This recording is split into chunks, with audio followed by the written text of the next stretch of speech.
Assalamualaikum warahmatullahi wabarakatuh. Saya Aisyah Nastafatin dari program studi pendidikan guru sekolah dasar.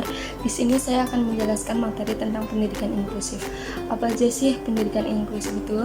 Pendidikan inklusif dibagi menjadi 4 bagian. Yang pertama ada pendidikan inklusif itu sendiri, yang kedua ada anak berkebutuhan khusus, yang ketiga ada penyelenggaraan pendidikan inklusif sekolah dasar, yang keempat ada kekuatan pendidikan inklusif. Dan keempat bagian itu dibagi menjadi beberapa bagian lagi. Yang pertama pendidikan inklusif. Dan pendidikan inklusif dibagi menjadi 4 bagian lagi. Yang pertama ada pendidikan segregatif, yang kedua ada pendidikan integratif, yang ketiga ada pendidikan inklusif, yang keempat ada strategi penyelenggaraan pendidikan inklusif. Kemudian ada anak berkebutuhan khusus. Anak berkebutuhan khusus dibagi menjadi 8 bagian. Yang pertama ada tunalaras dan tunadaksa, yang kedua ada tunanetra dan tunarungu, yang ketiga ada tunagrahita, yang keempat ada berkesulitan belajar, yang kelima ada lambat belajar, yang keenam ada cerdas istimewa dan bakat istimewa, yang ketujuh ada autis, yang kedelapan ada ADD atau ADHD. Kemudian di materi yang ketiga ada penyelenggaraan pendidikan inklusif, dibagi menjadi 6 bagian. Yang pertama ada sistem penyelenggaraan, yang kedua ada identifikasi dan asesmen ABK, yang ketiga ada guru pembimbing khusus, yang keempat ada PPI, yang kelima ada desain kurikulum dan pembelajaran, yang keenam ada evaluasi pembelajaran. Kemudian materi yang keempat adalah kekuatan pendidikan inklusif. Itu dibagi menjadi 4 lagi. Yang pertama ada pembelajaran partisipatif kolaboratif, yang kedua ada pusat layanan klinis, yang ketiga ada partisipasi orang tua, dan yang keempat ada sistem dukungan pemerintah dan sekolah. Kemudian kita lanjut untuk membahas tentang materi yang sudah dibagi tadi. Yang pertama ada pendidikan segregatif, yaitu pengertiannya pendidikan segregatif itu merupakan layanan pendidikan anak berkebutuhan khusus yang dipisahkan dengan pendidikan anak umum lainnya, jadi tidak dicampur. Kemudian bentuk-bentuk pendidikan segregatif itu ada dua bentuk. Yang pertama ada SLB dan yang kedua ada SDLB. Jadi bedanya untuk yang SLB itu dibagi menjadi ada SLBA, SLBB, ada SLBC, ada SLBD, ada SLBD1, ada SLBE dan SLBG. Jadi yang dimaksud dari SLBA itu untuk anak yang menyandang tunanetra, dan yang SLBB itu untuk anak yang menyandang tunarungu. Kemudian untuk yang SLBC itu untuk anak tunagrahita sedang. Kemudian ke SLBD itu untuk anak penyandang tunadaksa tanpa gangguan. Kalau SLBD 1 itu untuk anak penyandang tunadaksa dengan gangguan, dan SLBE itu untuk anak yang memiliki penyandang tunalaras. Yang terakhir SLBD itu untuk anak penyandang tunaganda. Dan kemudian ada SLDB, itu bisa menampung bermacam-macam kelainan seperti ya tadi ada tunanetra, tunarungu, tunagrahita dan lainnya. Itu bisa dicampur, langsung bisa digabungkan, nggak kayak SLB. Kemudian ada implementasi di Indonesia. Implementasinya jenjang dalam proses pendidikan biasa dan SLB sama, hanya kurikulum yang digunakan boleh menyesuaikan dengan karakteristik ABK itu sendiri. Begitu. Terus kemudian ada kelebihan dan kelemahannya. Kelebihannya itu ada efektif, pendidikannya efektif, sistem pendidikannya yang ringan, ada pendidik bisa paham secara mendalam, sarana prasarana yang sesuai, mudahnya kerjasama, kemudian ada komunikasi yang lancar. Tapi juga ada kelemahannya itu ada penyelenggaraannya lebih mahal, kemudian kurang fasilitas yang ada, kemudian ada layanan pendidikan memunculkan sistem label dan klasifikasi jenis kelamin. Dan kita akan membahas bagian kedua, yaitu pendidikan integratif. Apa sih pendidikan integratif itu? Pendidikan integratif itu merupakan pendidikan ABK bersama anak normal di sekolah reguler. Jadi mereka udah digabung, nggak kayak pendidikan segregatif yang yang dipisahkan. Kalau di integratif ini udah ada penggabungan dengan sekolah reguler. Sistemnya itu apa aja?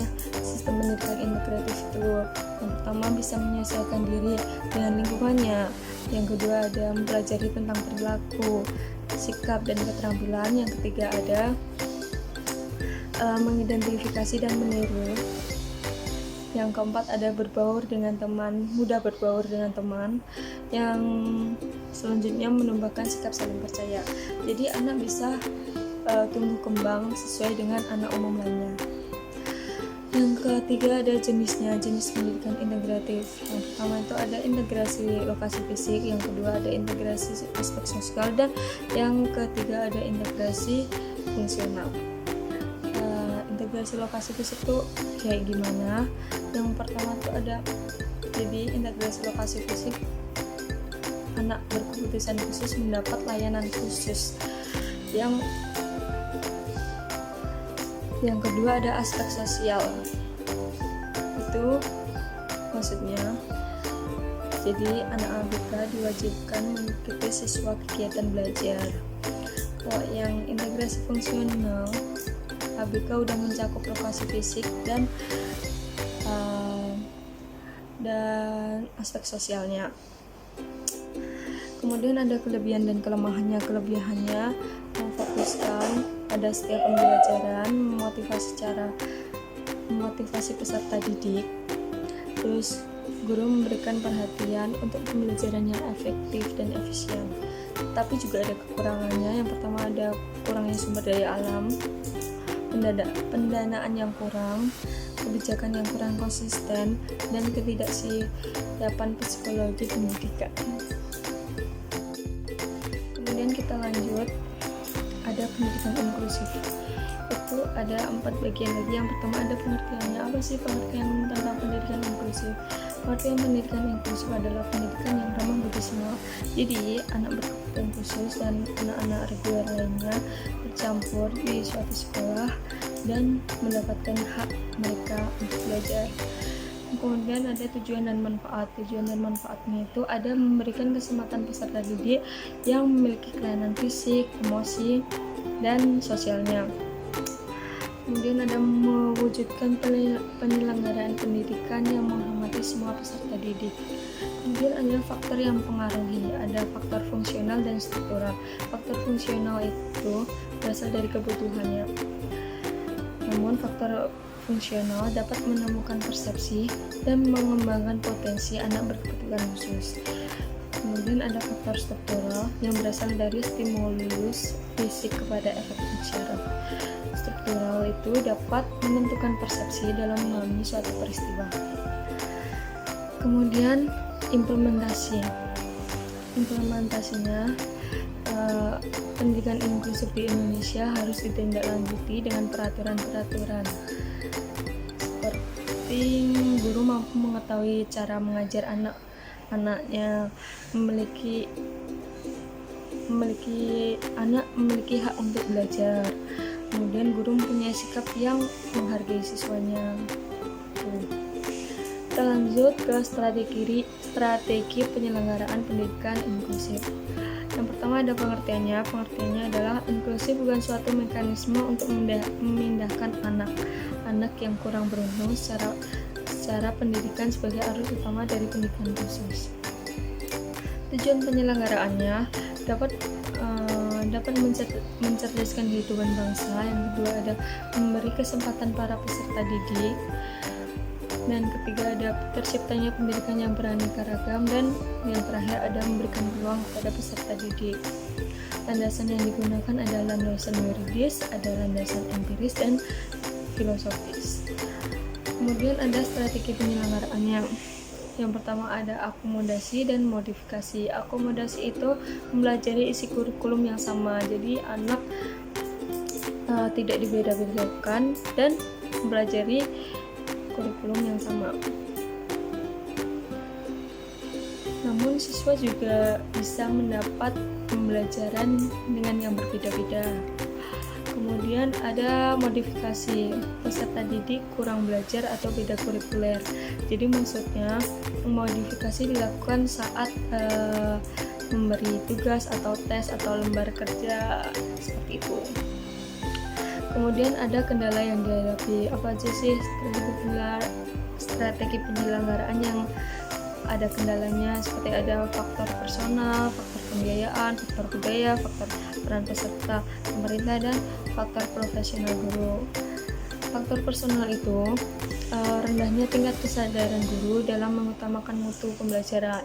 Kemudian ada pembiayaan, rendahnya masyarakat dan pemerintah tentang pembiayaan terhadap kegiatan sekolah inklusi. Kemudian ada faktor budaya. Faktor budaya, rendahnya budaya kerja yang berorientasi mutu. Kemudian ada faktor peran serta pemerintah. Jadi faktor peran serta pemerintah itu rendahnya peran pemerintah dalam pembinaan guru pembimbing khusus. Kemudian ada faktor profesional guru. Faktor profesional guru itu guru ditunjuk sebagai pembimbing khusus yang sudah dilatar belakangi dengan mengajari kelas. Kemudian ada implementasi penyelenggaraannya, yaitu alternatif layanan, asesmen kurikulum, penilaian hasil belajar, laporan hasil belajar dari ABK, dan sistem kenaikan kelas serta sistem kelulusan. Kemudian kita lanjut ke materi anak berkebutuhan khusus. Yang bagian pertama ada tunalaras dan tunadaksa. Pengertian dari tunalaras dan tunadaksa itu sendiri, yaitu tunalaras adalah anak yang memiliki gangguan berperilaku. Kemudian kalau yang tunadaksa merupakan gangguan anak yang memiliki kelainan pada sistem organ tubuh. Gejala dan faktor anak tunalaras dan tunadaksa itu ada, yang pertama ada tunalaras, gejalanya kekacauan tingkah lakunya, sering cemas, kurang dewasa, terlalu agresif, dan lainnya.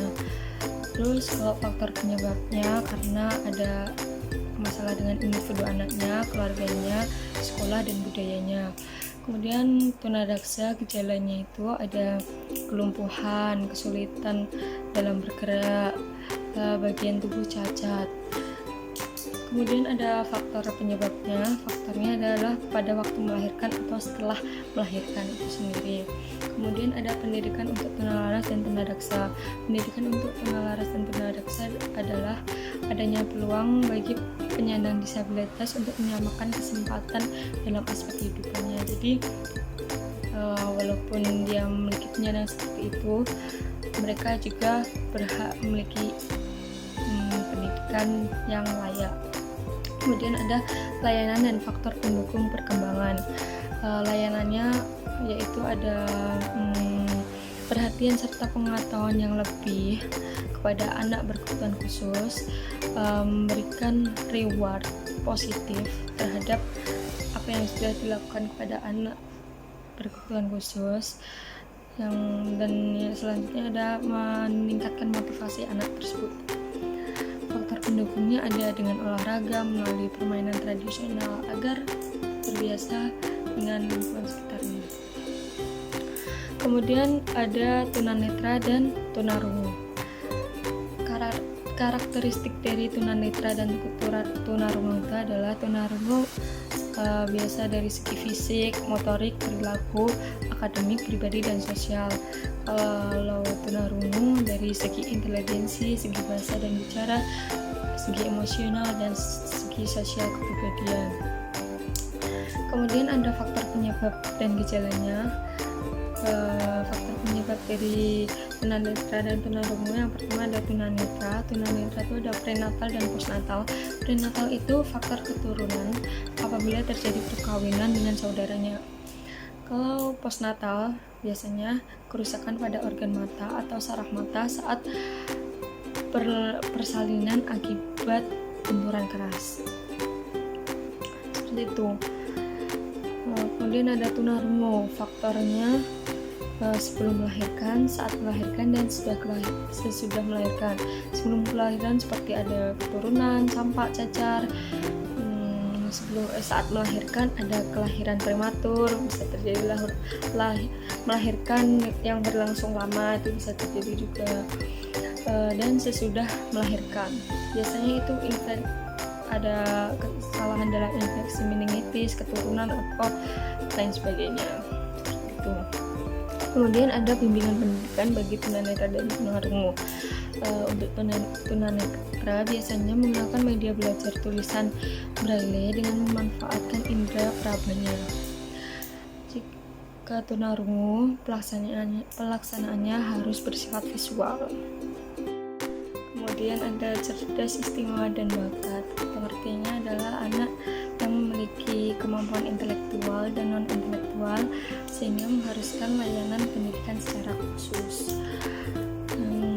Kemudian ada gejala dan faktor penyebabnya. Gejala dan faktor penyebabnya ada hereditas dan lingkungan. Hereditas itu karakteristik bawaan yang diturunkan dari orang tuanya. Kalau lingkungan, dukungan dan perhatian dari sekitar lingkungannya.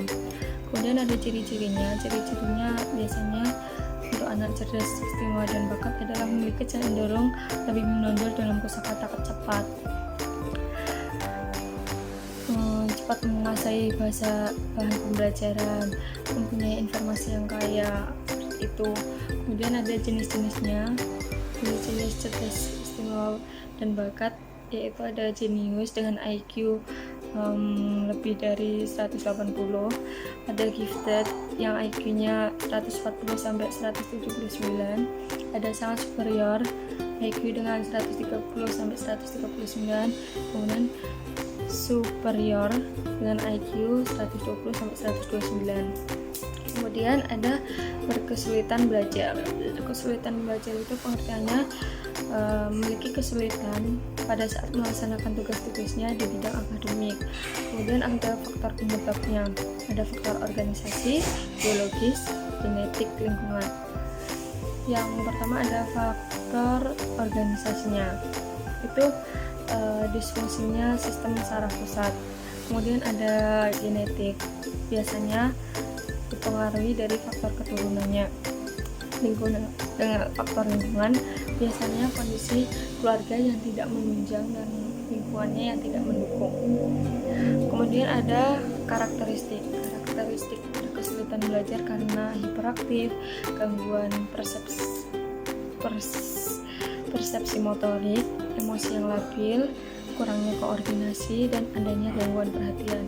Kemudian ada bimbingan bagi anak berkebutuhan khusus. Yang pertama ada kelas khusus penuh, kemudian ada kelas inklusi penuh, kelas full out dengan reguler, kelas cluster dengan reguler, kelas full out dan cluster dengan reguler, dan kelas khusus dipadukan integrasian. Kemudian ada layanan dan faktor pendukung. Bisa layanan dan faktor pendukungnya ada minat belajar dan motivasi siswa, sikap negatif terhadap pembelajaran, kebiasaan belajar yang salah. Jadi guru harus membenarkan kepada siswanya bagaimana cara belajar yang benar, ketidakcocokan serta keragaman individual dan lingkungannya. Kemudian materi selanjutnya adalah lambat belajar. Pengertiannya adalah anak-anak terbelakang yang beberapa terjadi pada anak sebelum masuk sekolah, mengalami kegagalan dan frustasi selama bertahun-tahun. Ciri-cirinya seperti ada secara fisik, perkembangan mental, perkembangan intelek, sosial, perkembangan kepribadian, dan proses belajar yang dilakukannya. secara fisik seperti pendengaran, penglihatan, pembicaraan dan lain-lain. Perkembangan mentalnya karena menderita luka sebelum melahirkan atau sesudah melahirkan. Perkembangan inteleknya dan IQ 30 sampai 69 sulit untuk dikembangkan, tapi IQ dengan 70 sampai 89 bisa dikembangkan sesuai dengan kemampuannya. Dengan perkembangan kepribadiannya biasanya emosional dan sosialnya, ekonominya rendah. Proses belajar yang dilakukannya adalah lambat dalam memperhatikan lingkungan di sekitarnya. Karakteristik dan jenis-jenis anak lambat belajar biasanya kecerdasan, emosi, bahasa, moral, dan juga sosialnya. Cara penanganannya ada 3 bagi anak dengan masalah konsentrasi, dengan masalah daya ingat, dan dengan masalah. Bagi anak dengan masalah konsentrasi, biasanya guru selalu mengingatkan kepada anak agar selalu berkonsentrasi terhadap pembelajarannya. Dengan masalah daya ingat, guru selalu memberikan pembelajaran dengan cara selalu menggarisbawahi setiap materi yang sudah dijelaskan. Kemudian ada tunagrahita. Tunagrahita pengertiannya adalah anak-anak yang mengalami kekurangannya dalam hal kecerdasannya. Faktor penyebabnya karena faktor keturunan, gangguan metabolisme dan gizi, infeksi dan keracunan, trauma dan dari zat radioaktif, masalah pada kelahiran dan faktor lingkungannya.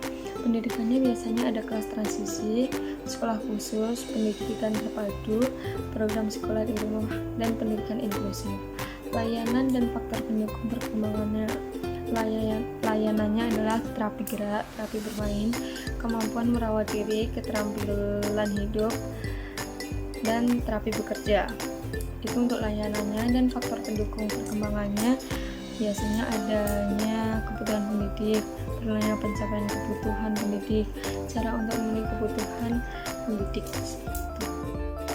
Kemudian ada autis. Pengertian autis adalah anak tertarik dengan aktivitas mentalnya sendiri dan suka berbaur. Faktor penyebabnya itu ada kerentanan genetik, infeksi bahan pangan yang dikonsumsi saat hamil. Gejala autis itu sendiri ada rasa takut yang tidak wajar, perasaan depresif, dan hiperaktif. Pendidikan untuk anak autis biasanya pendidikan yang mengajarkan berbagai keterampilan yang akan membantu anak untuk mengejar ketertinggalannya. Penanganan dan perkembangannya anak autis itu biasanya dengan terapi bicara, terapi biomedik, terapi makanan, dan terapi perilaku. Kemudian ada ADD atau ADHD.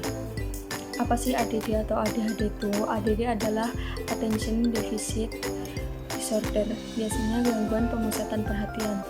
Perilaku seseorang yang ditandai dengan adanya kurangnya perhatian yang terjadi secara terus-menerus. Kemudian ada ADHD. ADHD adalah Attention Deficit Hyperactive Disorder. Ciri-cirinya adalah gangguan konsentrasi dan perhatian, impulsif, hiperaktif, dan tidak bisa diam. Impulsif itu biasanya kelemahan pada sistem kerja.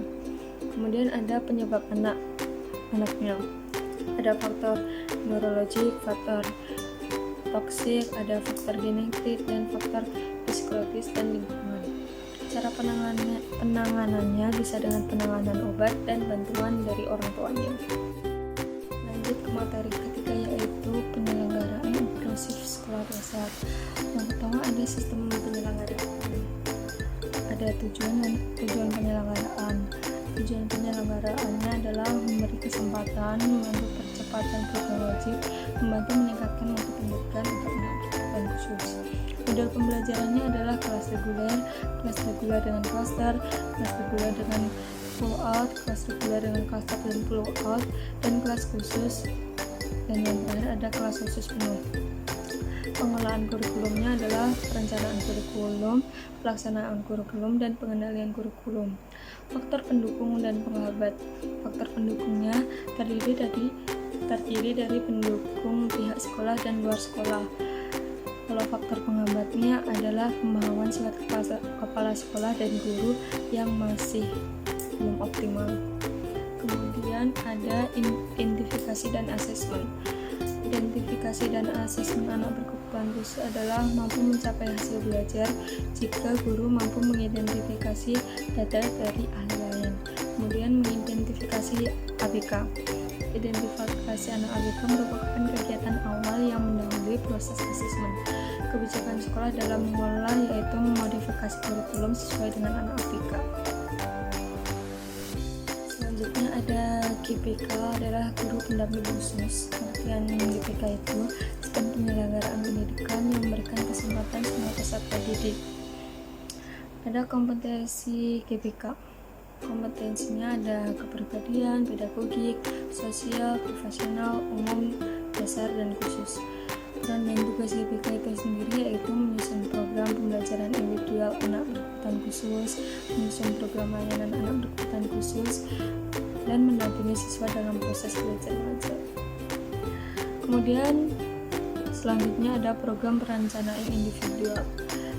Pengertiannya adalah dokumen tertulis yang dikembangkan untuk rencana pembelajaran bagi anak berkebutuhan khusus.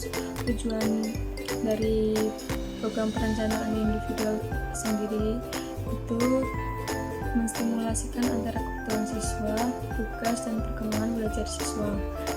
Kemudian ada komponen program perencanaan individual. Ada beberapa komponen. Yang pertama ada taraf kemampuan, tujuan yang akan dicapai, tujuan pelajaran khusus, dan evaluasi. Tahap pembuatan program perencanaan individual ada perencanaan, pelaksanaan, dan evaluasi. Penyusunan program PPI adalah menjelaskan, menetapkan tujuan, menetapkan program pendidikan, menerapkan program pembelajaran, dan memperbaiki.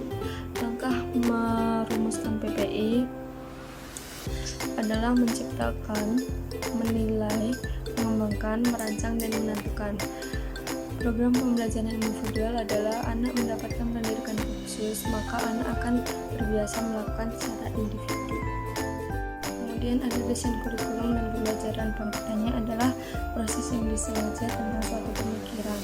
Macam-macam dari desain kurikulum dan pembelajaran adalah ada the society oriented, the child center, the knowledge center, the electric, subject matter, specific competencies, human trait, social function, dan individual needs. Prinsip desain ada perbuatan kompleks yang mencakup berbagai jenis keputusan. Langkah dalam mendesain adalah menentukan hal-hal esensial, identifikasi pedoman, identifikasi tipe, menentukan desain, menyiapkan desain, dan identifikasi persyaratan. Problem center desain adalah menekankan manusia dalam kesatuan kelompok. Kemudian ada evaluasi pembelajaran. Pengertian dari evaluasi pembelajaran itu adalah salah satu komponen yang harus dilalui oleh guru untuk mengetahui keaktifan belajar siswanya. Tujuan dalam evaluasi pembelajaran tersebut adalah menentukan keputusan, memahami karakteristik siswa, mengembangkan program pembelajaran, feedback dari siswa menjadi standar mutu, dan memotivasi. Fungsi dari evaluasi pembelajaran yaitu penilaian selektif, diagnostik, penempatan cara baru pengukuran keberhasilan. Manfaat dari evaluasi pembelajaran dapat mengambil suatu keputusan dan meningkatkan kualitas belajar anak. Evaluasi pembelajaran itu adalah mulai dari suatu perubahan sikap, cara pandang, dan cara pendidikan yang berpusat. Kemudian materi yang terakhir adalah kekuatan pendidikan inklusif. Kekuatan pendidikan inklusif itu ada pembelajaran partisipatif dan kolaboratif yang pertama.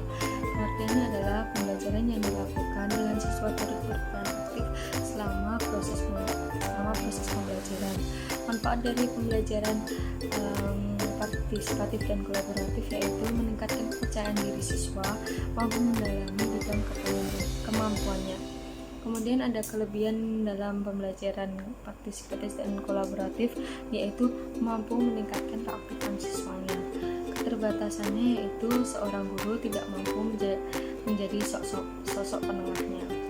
Kemudian ada pusat layanan klinis. pengertian dari pusat layanan klinis adalah hak manusia yang terjamin dalam Undang-Undang Dasar 1945. Jadi itu udah ada di Undang-Undang Dasar. Jenis-jenis pusat layanan klinis adalah pelayanan kesehatan individu dan pelayanan kesehatan publik. Implementasi dari pelayanan pusat layanan klinis adalah pemeriksaan kesehatan, UKGS, dan P3K dan P3P. Hambatan dari pusat layanan klinis adalah sumber daya manusia yang kurangnya anggaran, belum membuat petunjuk, dan kurang lengkapnya sarana prasarana. Kemudian ada partisipasi orang tua. Deskripsi dari sikap orang tuanya. Orang tua merupakan pendidik terhadap anak-anaknya. Pandangan yang sehat tentang sikap terhadap anak-anaknya. Jadi orang tua sangat berpengaruh besar bagi pendidikan anak-anaknya. Kemudian ada kendala dan solusi pelaksanaan. Adanya kurangnya anggaran, sarana prasarana yang kurang. Solusinya adalah dukungan sumber daya dan guru memiliki keahlian khusus dalam melakukan terhadap anak berkebutuhan khusus. Kemudian ada sistem dukungan sekolah dan pemerintah. Pengertiannya adalah sekolah yang memberikan pelayanan bagi anak berkebutuhan khusus tanpa memandang fisik. Sekolah Inklusi Indonesia diterapkan berdasarkan filosofis Pancasila dengan 5 pilar sebagai cita-citanya. Dukungannya itu ada dari peran guru, peran sekolah, orang tua, dan juga pemerintah. Itu sangat penting.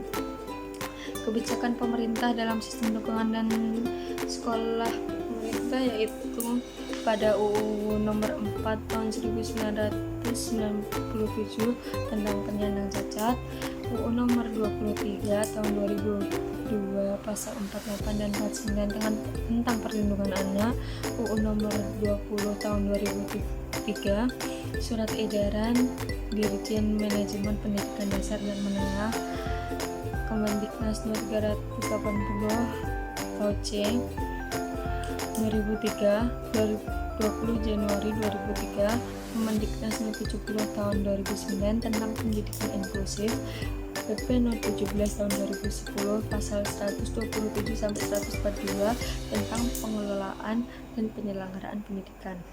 Sekian materi yang telah saya sampaikan, kurang lebihnya mohon maaf. Wassalamualaikum warahmatullahi wabarakatuh.